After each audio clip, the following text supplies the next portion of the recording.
ગ્રહોના રાજા સૂર્ય 15 મે થી આવશે વૃષભ રાશિમાં. તો આગામી 1 માસ તમારી રાશિ પર સૂર્ય ગોચરની કેવી થશે અસર, આ વિડીયોમાં ચર્ચા કરીશું કર્ક, સિંહ તથા કન્યા રાશિના જાતકોની. તો નમસ્કાર મિત્રો, અંબા એસ્ટ્રોલોજી ગુજરાતી ચેનલમાં આપ બધાનું ખૂબ ખૂબ હાર્દિક સ્વાગત છે. મિત્રો, નિયમિત જ્યોતિષીય માર્ગદર્શનને લગતા વિડીયો જોવા માટે તમે અમારી ચેનલ અત્યારે સબસ્ક્રાઇબ કરો. આ વિડીયોને લાઇક અને શેર કરવાનું ભૂલશો નહીં. જ્યોતિષને લગતા મૂંઝવતા પ્રશ્નોના સમાધાન માટે આપ અમારો સંપર્ક કરી શકો છો. મિત્રો, ગ્રહોના રાજા સૂર્ય જલ્દી જ વૃષભ રાશિમાં ગોચર કરવા જઈ રહ્યા છે. વૃષભ રાશિ એ રાશિ ચક્રની બીજી રાશિ છે જે શુક્રની છે. સૂર્યનું આ મહત્વપૂર્ણ ગોચર 15 મે 2026ના રોજ સવારે 6 કલાકે થશે. વૈદિક જ્યોતિષમાં સૂર્યને ઉર્જાનો મુખ્ય સ્ત્રોત માનવામાં આવે છે અને બીજા ગ્રહોમાં સૂર્યને એક મુખ્ય ગ્રહ તરીકે પણ દરજ્જો મળ્યો છે. સૂર્ય વગર પૃથ્વી ઉપર જીવનની કલ્પના કરવી પણ નામુમકિન છે. વૃષભ રાશિ એ શુક્ર દ્વારા શાસિત રાશિ છે, એટલે કે તે મિત્રની રાશિમાં જ પ્રવેશ કરવાના છે. આ ગોચર દરમિયાન ગ્રહોના રાજા સૂર્ય ઘણા વ્યક્તિઓને લાભ આપવાની સ્થિતિમાં આવશે. તો આવો હવે વિગતે જાણીએ તમારી રાશિ પર સૂર્યનો પ્રભાવ. આ વિડીયોમાં અંત સુધી અમારી સાથે જોડાયેલા રહેજો. સર્વપ્રથમ ચર્ચા કરીશું જેમના નામના અક્ષરો હોય છે ડ અને હ, કર્ક રાશિના જાતકોથી.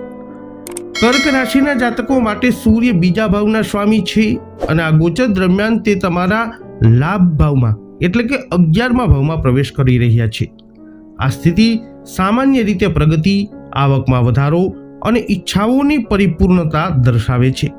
આ સમયગાળા દરમિયાન લાંબા સમયથી અટકેલા કાર્યો પૂર્ણ થઈ શકે છે અને તમારી મહત્વાકાંક્ષાઓને નવી દિશા મળી શકે છે.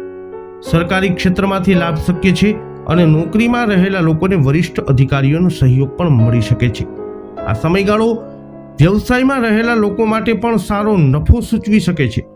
જો કે તમારા પ્રેમ જીવનમાં થોડી નિરસતા અથવા મંતવ્યોનો સંઘર્ષનો અનુભવ થઈ શકે છે. આ સમય દરમિયાન વાતચીત જાળવી રાખવી ખૂબ જ મહત્વપૂર્ણ રહેશે. વિદ્યાર્થીઓએ પણ આ સમય દરમિયાન તેમના અભ્યાસ પર વધુ ધ્યાન આપવાની જરૂરત પડશે, કારણ કે થોડી બેદરકારી તેમના પરિણામોને અસર કરી શકે છે. પરિણિત વ્યક્તિઓ તેમના બાળકો અથવા તેમની સફળતા સંબંધિત સારા સમાચારની અપેક્ષા રાખી શકે છે. આ સમય તમારા સ્વાસ્થ્ય માટે પણ સારો રહેવાની શક્યતા છે અને તમે વધુ ઉર્જાવાન અનુભવી શકો છો. હવે વાત કરીશું જેમના નામના અક્ષરો હોય છે મ અને ટ, સિંહ રાશિની. તો સિંહ રાશિના જાતકો માટે સિંહ એમની રાશિના સ્વામી છે અને સાથે સાથે એક મહત્વપૂર્ણ ગ્રહ છે. આ સમયગાળા દરમિયાન સૂર્ય 10મા ભાવમાં તમારા પ્રવેશ કરશે, જેને કર્મ ભાવ તરીકે ઓળખવામાં આવે છે. વૈદિક જ્યોતિષશાસ્ત્રમાં સૂર્ય 10મા ભાવમાં વિશેષ શક્તિ મેળવે છે, જેને દિગ્બલી તરીકે પણ ઓળખવામાં આવે છે. તેથી કારકિર્દી અને સામાજિક સ્થિતિની દ્રષ્ટિએ આ સમય ખૂબ જ મજબૂત માનવામાં આવે છે. આ સમય દરમિયાન તમે કામમાં નોંધપાત્ર સફળતા પણ મળી શકે છે.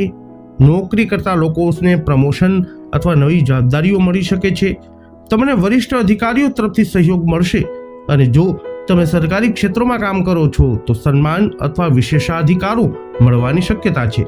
તમારા દુશ્મનો નબળા પડી શકે છે અને તમારી પ્રતિષ્ઠા અને સામાજિક સ્થિતિ મજબૂત આ સમય અવધિમાં થઈ શકે છે. ઘરમાં અને પરિવારમાં ખુશી અને શાંતિનું વાતાવરણ રહેશે. સ્વાસ્થ્યની વાત કરીએ તો સ્વાસ્થ્યમાં પણ સુધારો થશે અને તમારી રોગ પ્રતિકારક શક્તિ મજબૂત થઈ શકે છે. આ સમય દરમિયાન તમે તમારા કામ પ્રત્યે વધુ સમર્પિત રહેશો અને દરેક કાર્ય પૂર્ણ આત્મવિશ્વાસથી પૂર્ણ કરી શકશો. હવે વાત કરીશું જેમના નામના અક્ષરો હોય છે પઠણ, કન્યા રાશિની. તો કન્યા રાશિના લોકો માટે સૂર્યનું આ ગોચર 9મા ભાવમાં થશે, જેને ભાગ્ય, ધર્મ, યાત્રા અને ઉચ્ચ શિક્ષણનું સ્થાન માનવામાં આવે છે. આ સમય વિદેશ યાત્રા અથવા વિદેશી સંપર્કોથી લાભ મેળવી શકે છે. જો તમે વિદેશ યાત્રાનું સપનું જોઈ રહ્યા છો તો આ સમય દરમિયાન તમારા પ્રયત્નો સફળ થઈ શકે છે. આ સમય દરમિયાન તમારી સામાજિક પ્રતિષ્ઠા વધી શકે છે. તમે ધાર્મિક પ્રવૃત્તિઓમાં રસ તમને વધી શકે છે.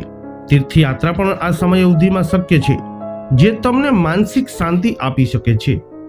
આ ગોચર તમારી કાર્યક્ષમતામાં વધારો કરશે અને તમે તમારા પ્રયત્નો દ્વારા તમારી સ્થિતિ મજબૂત કરી શકશો.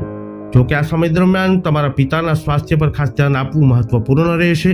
તમારા ભાઈ બહેનોને પણ કેટલીક મુશ્કેલીઓનો સામનો કરવો પડી શકે છે.